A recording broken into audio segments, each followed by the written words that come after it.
Assalamualaikum adik-adik, apa kabar kalian semuanya? Semoga sehat selalu ya.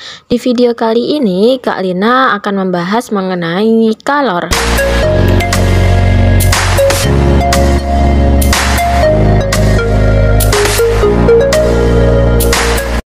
Sebelum belajar, mari kita baca basmalah bersama-sama. Bismillahirrahmanirrahim. Pernahkah kalian memasak air menggunakan kompor? Apa yang terjadi pada air tersebut? Air yang semula dingin lama-kelamaan menjadi panas. Nah, mengapa air menjadi panas? Air menjadi panas karena mendapatkan kalor. Kalor yang diberikan pada air mengakibatkan suhu air itu naik. Nah, dari manakah kalor itu? Baik, untuk memahami kalor lebih lanjut, kalian tonton video ini sampai habis ya. Kalor adalah energi panas yang berpindah dari benda yang bersuhu lebih tinggi ke benda yang bersuhu lebih rendah.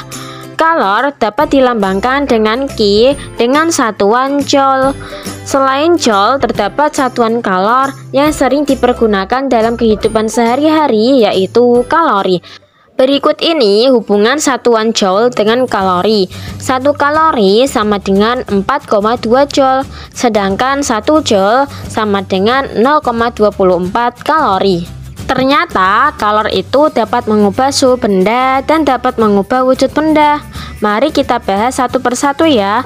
Yang pertama, kalor dapat mengubah suhu benda. Besarnya kalor atau Ki yang dibutuhkan untuk mengubah suhu berbanding lurus dengan massa benda, kenaikan suhu, dan kalor jenis. Kalor dapat dirumuskan Ki sama dengan M dikali C dikali delta T, di mana Ki adalah kalor, M adalah massa benda, C adalah kalor jenis, dan delta T adalah perubahan suhu. Lalu, apa sih itu kalor jenis? Kalor jenis adalah banyaknya kalor yang diperlukan oleh suatu zat bermassa 1 kg untuk menaikkan suhu 1 derajat Celcius. Untuk lebih jelasnya, Kak Lina mau kasih contoh soal nih. Berapa kalor yang diperlukan untuk memanaskan 2 kg air yang suhunya 30 derajat Celcius menjadi 100 derajat Celcius jika kalor jenis air 4200 Joule per kilogram derajat Celcius? Sebelum menjawabnya, kita harus menulis dulu yang diketahui. Yang diketahui, M atau masanya 2 kg, C atau kalor jenisnya 4200 Joule per kilogram derajat Celcius. Delta T-nya yaitu 100 dikurangi 30, di mana 30 adalah suhu awal dan 100 adalah suhu akhir. Jadi 100 dikurangi 30 yaitu 70 derajat Celcius. Yang ditanya adalah Ki atau kalor. Maka kita langsung menjawabnya. Ki sama dengan M dikali C dikali delta T. 2 dikali 4200 dikali 70, maka hasilnya 588.000 Joule. Nah, kalau kita ingin mengubah ke kilojoule, maka hasil yang tadi dibagi 1000, maka hasilnya 588 kilojoule.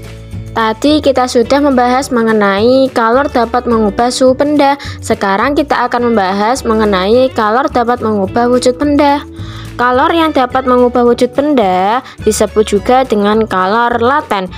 Kalor laten dibedakan menjadi dua macam. Yang pertama, kalor penguapan dengan rumus Ki sama dengan M dikali U, di mana Ki adalah kalor, M adalah massa zat, dan U adalah kalor penguapan. Sedangkan yang kedua yaitu kalor lebur. Kalor lebur rumusnya Ki sama dengan M dikali L, di mana Ki adalah kalor, M adalah massa zat, dan L adalah kalor lebur. Untuk lebih jelasnya, Kak Lina mau kasih soal nih. Yang pertama, soal mengenai kalor uap. Hitunglah banyaknya kalor yang diperlukan untuk menguapkan 2 kg air dengan suhu 100 derajat Celcius jika kalor uap 2.260.000 Joule per kilogram.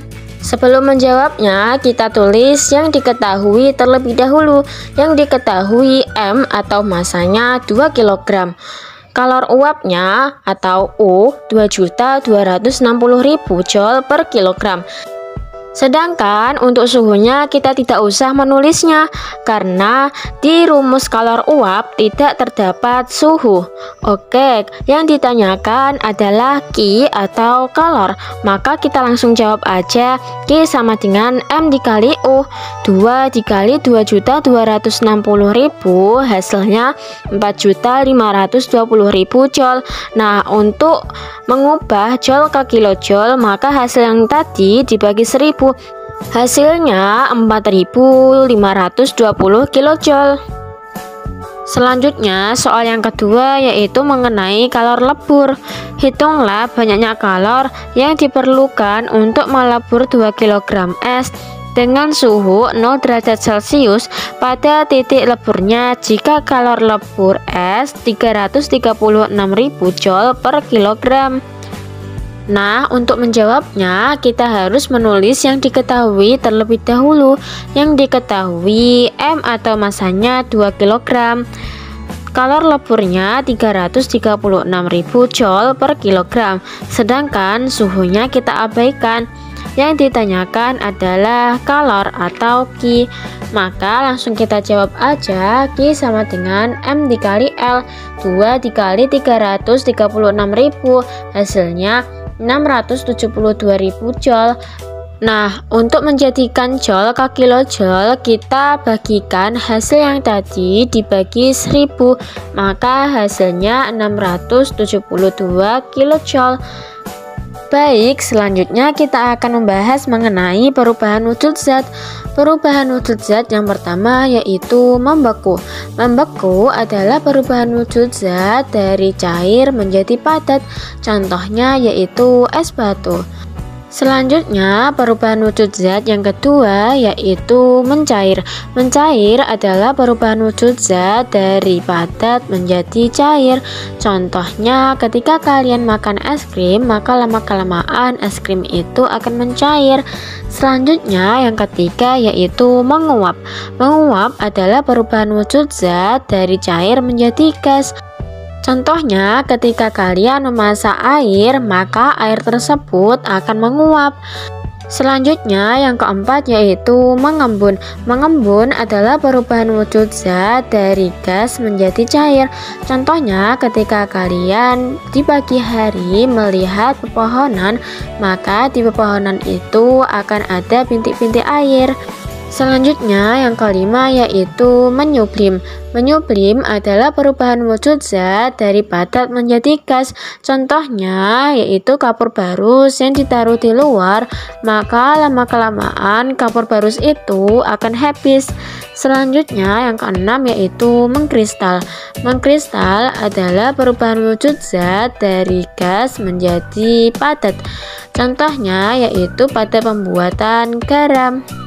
Selanjutnya kita akan belajar mengenai asas Black.